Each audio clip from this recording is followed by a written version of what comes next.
जय Jagannath welcome to your channel world affairs Madhuji के Odia song माने बहुत बड़ current news Indian of the year award रे सम्मानित हेले आईसीसी रो वर्तमान चेयरमैन जय शाह।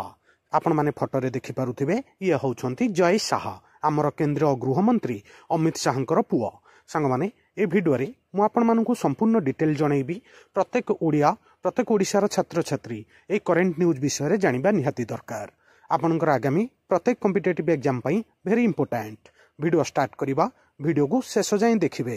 जय शाह को इंडियन ऑफ द ईयर 2025 सम्मान रे सम्मानित करा जायछि।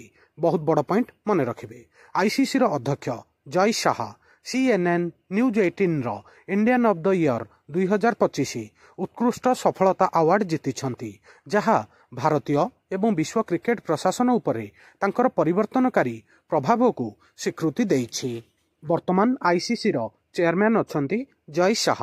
आ से बहुत गुड़िए स्ट्रॉन्ग डिसीजन नौछंती, जे भली कि हमर ओलंपिक रे क्रिकेट को जोड़िबा एवं कॉमनवेल्थ गेम रे क्रिकेट खेला जिबा सब तांकर अचीवमेंट।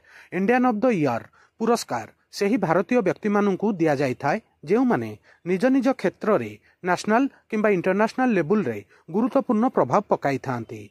उत्कृष्ट सफलता वर्गर सेही व्यक्ति माननकु दिया जाय जेउ माने सेमानकर निज फील्ड रे असाधारण दृष्टिकोण एवं नवसृजन कार्यकारिता देखाई थांती। जेउ व्यक्ति माने निज निज फील्ड रे नेशनल एवं इंटरनेशनल लेवल रे बड़ बड़ अचीवमेंट करि थांती तांकु इंडियन ऑफ द ईयर पुरस्कार रे सम्मानित करा जाय थाए। आउ मने रखिबे 2025 रे इंडियन ऑफ द ईयर पुरस्कार रे सम्मानित होइछंती जय शाह। एबे मु आपण माननकु जय शाहंकर क्रिकेट कैरियर विषय रे जणाउछि। सांग माने आपण माने जानिथिबे 2019 मसिया रु 2024 मसिया पर्यंत बीसीसीआई रो सचिव भावे कार्य करुथिले जय शाह। आउ वर्तमान 2024 मसिया रु वर्तमान पर्यंत से आईसीसी रो चेयरमैन रूपे कार्य करुछंती। तांकर आईसीसी चेयरमैन रूपरे बड़ बड़ निष्पत्ति विस्तार रणनीति एवं क्रीड़ा परिवेश रे प्रगतिशील परिवर्तन द्वारा चिन्हित होइछि। जय शाहंकर टेन्योर से बहुत बड़ बड़ निष्पत्ति नैछंती। हमर बीसीसीआई रो चेयरमैन थिला बेले सेक्रेटरी थिला बेले एबे आईसीसी रो चेयरमैन रूपरे। एबे आपनकर एग्जाम पॉइंट ऑफ व्यू पई कंक्लूजन पॉइंट जणाउछि। एही पुरस्कार केवल व्यक्तिगत नेतृत्व को पालन करे नहीं, बरं एहा उपरे मध्य गुरुत्व देई थाए।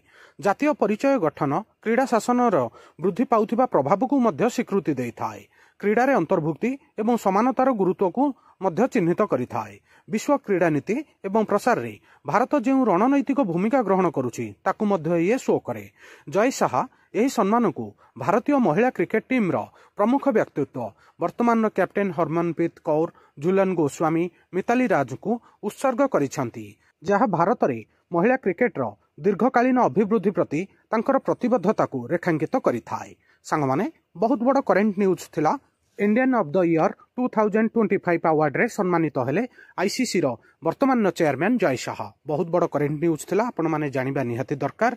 आपनकर आगामी प्रत्येक कॉम्पिटिटिव एग्जाम एबे जो रेलवे ग्रुप डी चलीछि, आगो को एसएससी एमटीएस हबो, दिल्ली पुलिस एग्जाम हबो, प्रत्येक कॉम्पिटिटिव एग्जाम पई ए पुरस्कारटा बहुत बड़ इंपोर्टेंट। ए वीडियो रे मु संपूर्ण डिटेल आपनकु ब्रीफ आउ समराइज करके जनैली। आशा करूची वीडियो भल लागिथबो। वीडियो केमिति लागिला निज ओपिनियन कमेंट रे जनैबे। वीडियो को लाइक करिवे, समस्त सांगसाथी प्रत्येक ओडिशार छात्र छात्री पाखक शेयर करिवे। नुआ थिले वर्ल्ड अफेयर मधुजी के उड़िया चैनल को सब्सक्राइब करिवे। सबुदिन important GK, current affair, sports affair, world affair, employment news notification आपण मानकु एठारे मिली थाए। वीडियो देखिथिबारु बहुत बहुत धन्यवाद। जय जगन्नाथ। आपण माने समस्त को आगामी प्रत्येक कॉम्पिटिटिव एग्जाम पई all the very very best.